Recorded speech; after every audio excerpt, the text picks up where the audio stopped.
सारे बीएलओ को लगभग एवरेज 8-10 तारीख में फॉर्म मिले। किसी बीएलओ को इन्होंने प्रॉपर ट्रेनिंग नहीं दी, क्योंकि वो टेक्निकल काम है। किसी बीएलओ को ट्रेनिंग नहीं दी। इसमें कई आंगनबाड़ी वर्कर हैं, कुछ पुराने टीचर हैं जिनको उस काम की समझ है ही नहीं।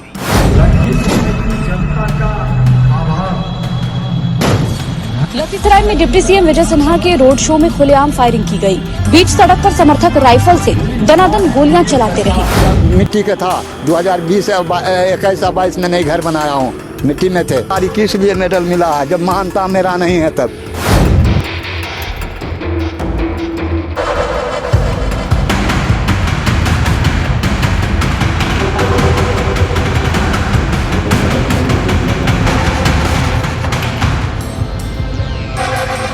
आधार कार्ड को लेकर यूपी में ये बड़ा फैसला लिया गया है। आधार कार्ड जन्म प्रमाण पत्र के रूप में मान्य नहीं है। प्लानिंग डिपार्टमेंट ने विभागों को आदेश जारी किया है। आज जो तस्वीर, आज जो वीडियो जो मैं आपको दिखाने जा रहा हूं, यकीन मानकर चलिए ज्ञानेश कुमार को नींद नहीं आने वाली, क्योंकि बड़ा आसान हो गया ना कि इतनी बड़ी कुर्सी पर बैठकर सरकारी पगार डकार कर बड़ी गाड़ी, बड़ा दफ्तर, बड़ा आलिशान मकान लेकर लंपटाई करने का मौका मिल गया। लंपटाई शब्द का इस्तेमाल यूं ही नहीं कर रहा हूं। जब छोटे गरीब लोगों की सैलरी काटने का अधिकार अपनी लाडली को देते आए कोई आदमी, जो जिलाधिकारी बनकर बदतमीजी का सारा लेवल पार करे, जिसमें हिम्मत नहीं कि अपने डैडी का सपना पूरा करने के लिए खुद बीएलओ बन पाए, तो यही कहूंगा ना, आज आपको दिखाऊंगा बीएलओ पर कितना कितना प्रेशर है।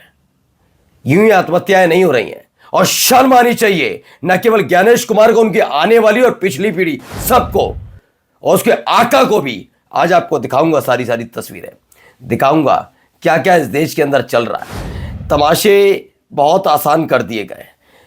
जंगल राज तो है ही नहीं, लेकिन जब बिहार का डिप्टी सीएम पहुंचता है तो उस समय कैसा गुंडई का लेवल पार किया जाता है। जंगल राज तो ये राबड़ी देवी लालू प्रसाद यानी के टाइम पे था। ये बीजेपी वाले तो दूध के धुले हैं ना, आज दूध का धुलापन दिखाऊंगा। और बहुत सारी खबरें देखिएगा आज। नमस्कार, मैं हूं प्रज्वल गौतम और आप देख रहे हैं the live TV. The live TV, सच सबसे आगे। सबसे पहले इस ऑडियो को जरा सुन लीजिए, यकीन मानकर चलिए, कलेजे पे हाथ रखकर देखिएगा। और हिम्मत हैसियत है तो इस देश के चुनाव आयुक्त यानी ज्ञानेश कुमार और उनकी पीढ़ियों को चुनौती देता हूं कि पूरा, न केवल ज्ञानेश कुमार, बेटियां दामाद के साथ उतर के बीएलओ वाला काम करके दिखा दें। हिम्मत है तो क्यों? सुनिए क्या कह रहे हैं, जरा सुनिए। ये बताओ कि क्या उसमें जो, जैसे तुम सुने ही होगे कि कई बीएलओ जो हैं सुसाइड कर लिए हैं, कई प्रेशर में काम कर रहे हैं, तो एक्चुअल प्रेशर है क्या इनके ऊपर? प्रेशर मैं बताता हूँ। सबसे पहला प्रेशर ये है कि इन्होंने कई जिलों में लेट फॉर्म दिए हैं। जैसे बुलंदशहर में फॉर्म आए हैं 15-16 तारीख में, मेरी ड्यूटी लगाई उन्होंने 12-13 तारीख में ड्यूटी लगाई, कटवाने के लिए एप्लीकेशन दिया, फाइनली 18 तारीख को मेरे यहाँ काम शुरू हुआ मेरे बूथ से।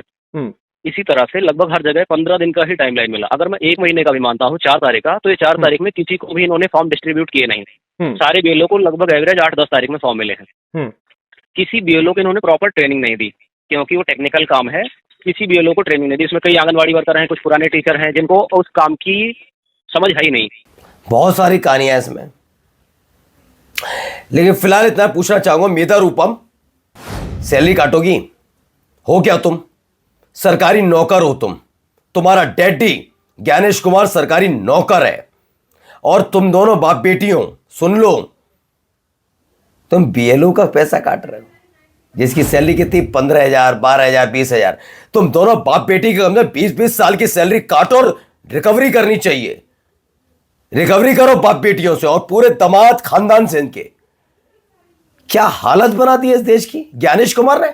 शर्म नहीं आती? चुल्लू भर पानी है ज्ञानेश कुमार। इन नैतिकता की दुहाई मत देना कि हम तो चुनाव आयुक्त हो, हां, लेकिन चुनाव आयुक्त के साथ साथ तुम गवर्नमेंट सर्वेंट हो, यानी कि सरकारी नौकर हो तुम और तुम्हारी बेटियां भी और तुम्हारे दामाद सारे के सारे सरकारी नौकर हो, यानी कि टैक्स पेयर के पैसे पर रहते हो, पलते हो तुम सब। बीएलओ की मौत पर शर्म नहीं आती? ज्ञानेश कुमार चुल्लू भर पानी ले बट। आइए अब दिखाता हूं एक और तमाशा। गुस्सा मेरे अंदर है और होना चाहिए, किसी की मौत पर शर्म नहीं आ रही, ना मेधा रूपम को, ना शर्म आ रही है इस ज्ञानेश कुमार को कि एक ट्वीट करके कम से कम कहते हैं आज गलती हो गई।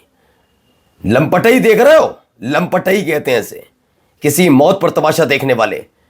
ईश्वर ना करे तुम्हारे घर खानदान में ऐसा हो, मैं तो कहता हूं पूरे खानदान को उतारो। हो तो नौकरी ना, तुम क्या गवर्नमेंट सर्वेंट, तुम और तुम्हारे दामाद, तुम्हारी बेटियां सब बीएलओ बनो। आओ 500 फॉर्म मुझे डेली चाहिए, आओ बैठो मेरे साथ आओ। सस्पेंड नहीं करूंगा तुम्हें, तुमसे निकलवाऊंगा पैसे, रिकवरी करूंगा। जो तुमने ले रखे ना पैसे डीएम के लिहाज से, मैं तो चुनाव आयुक्त तो इस हिसाब से सारा पैसा निकलवाओ इनसे और जेल ठूसो इन सबको, ना कर पाए पूरा तो एफआईआर दर्ज करो। ये शर्म नहीं आती तुम लोगों को। आइए अगली खबर देखिए, जरा इनकी भी तमाशे देख लीजिए भाई साहब, जरा सुनिए यह क्या चल रहा था। ये देखिए, लखीसराय में डिप्टी सीएम विजय सिन्हा के रोड शो में खुलेआम फायरिंग की गई। बीच सड़क पर समर्थक राइफल से दनादन। ये तो दैनिक भास्कर की खबर है। चलाओ गोली दिखाओ, दोनाली अड़काओ पब्लिक को, बिल्कुल सही बात है। रामराज आ गया है, रामराज की तस्वीरें यही तो होती हैं। ये देखो रामराज की तस्वीर है। अरे चुल्लू पर पानी लेट कर आ जाओ, शर्म नहीं है। ये आए हाय, यही तो है रामराज। ये रामराज चाहिए था विजय सिन्हा। शर्म कर लो तुम शर्म कर लो। तुम कह रहे थे आरजेडी का एमएलसी दारू पिए हुए, तुम्हारी वहीं पर हैकड़ी निकल गई थी। ये रामराज है तो रामराज के हिसाब से तो मुझे भी पिस्टल लेके निकल जाना चाहिए, फायरिंग करूं मैं? थोड़ा भी शर्म है, नैतिकता इतनी भी बाकी हो ना, इस्तीफा दे देना। नैतिकता इतनी भी हो। वैसे तो उम्मीद नहीं है, बीजेपी की किसी नेता से उम्मीद नहीं है। राजनाथ सिंह जैसे इतने सरल व्यक्ति अगर कहते हैं कि बीजेपी में परंपरा नहीं है इस्तीफा देने की, मरती हो तो मरने दो, भाड़ में जाने दो जनता को। इस्तीफा कौन देता है? नैतिकता तुम में 1% नहीं है। और रामराज का आज के बाद जिक्र मत करना, वो मेरे इष्ट देव राम। तुम लोगों के लिए सिर्फ नारा है, मेरे लिए जयकारा है। लफंगों के झुंड पर आशीर्वाद बरतने वालों, धिक्कारता हूं तुमको मैं। आओ अगली खबर देखो जरा। जब मिट्टी का था 2020 21 22 में नहीं घर बनाया हूँ, मिट्टी में थे। अरे किस लिए मेडल मिला है जब महानता मेरा नहीं है? तब कभी उम्मीद किए थे कि कभी नहीं उम्मीद किए थे कि हमारे घर ऐसी होगा सेना। मैं तो कहता हूं योगी आदित्यनाथ, मैं कहता हूं नीतीश कुमार, मैं कहता हूं सम्राट चौधरी, औकात हैसियत है तुम्हारी। और नरेंद्र मोदी तुम में है, औकात है तुम बिल्कुल।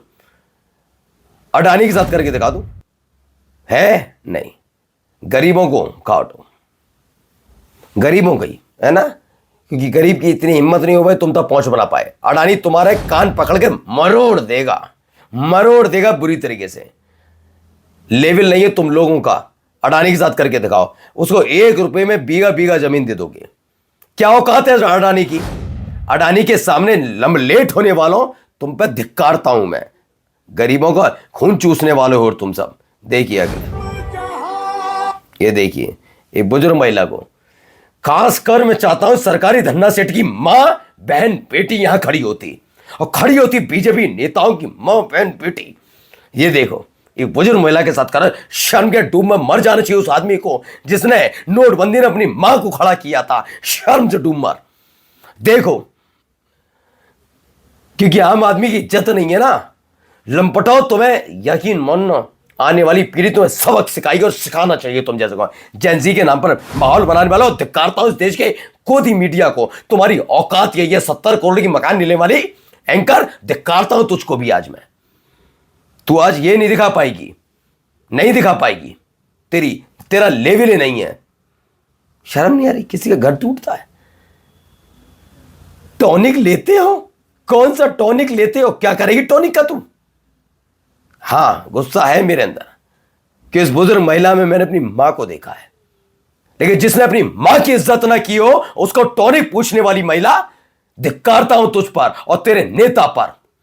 आओ अगला देखो, सुनिए यहां पर क्या चल रहा है। आधार कार्ड को लेकर यूपी में ये बड़ा फैसला लिया गया है। आधार कार्ड जन्म प्रमाण पत्र के रूप में मान्य नहीं है।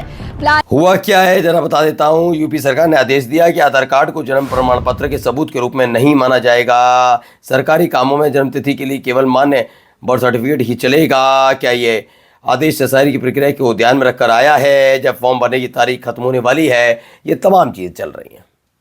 ये लो 2027 भी तुम रख लो, फिर ये मत कहना तानाशाह हो तुम हो तानाशाह। तुमने साबित कर दिया। एक एक बीजेपी कमल छापी सारा का सारा तानाशाह है। नहीं है तो पहले तो ये प्रक्रिया क्यों बदली जिसमें केवल चुनाव आयुक्त को चुनने का अधिकार प्रधानमंत्री और कैबिनेट मंत्री के हाथ में आ जाएगा? इतनी लंपटाई करने से पहले सोच तो लो क्या कर रहे हो। देश की जनता देख रही है। फिर कह दो जेनजी बन जाएंगे। ओहो तुम नेपाल जैसे हालात बना तो तुम लोग रहे हो, तुम्हें शर्म नहीं है। आइए, जाली दस्तावेज के जरिए बांग्लादेशियों को भारत में लाने के आरोपी बीजेपी कार्यकर्ता को इलाहाबाद हाईकोर्ट ने दी जमानत। इसी के साथ रामराज की जय। और जाते जाते मैं इतना रुकूंगा, बुजुर्ग महिला की दुख दर्द मेरी आंखों में है। बस उम्मीद करूंगा 70 करोड़ का मकान लेने वाले सरकारी गुजारे पलने वालों चरण चार्ज पुकारों, बस अपनी माँ और अपने परिवार को देख लेना। क्या ऐसा ही तुम्हारी माँ के साथ होता? तुम्हारे घर के साथ होगा नहीं। आशीर्वाद बना हुआ है ना इसका सत्ता का। लेकिन अगर होता तब क्या करते तुम? क्योंकि तुम पत्रकार हो ही नहीं, तुम धिक्कार हो इस देश के अंदर। और तुम जैसा कलंक कोई नहीं हो सकता। नमस्कार। द लाइव टीवी, सच सबसे आगे।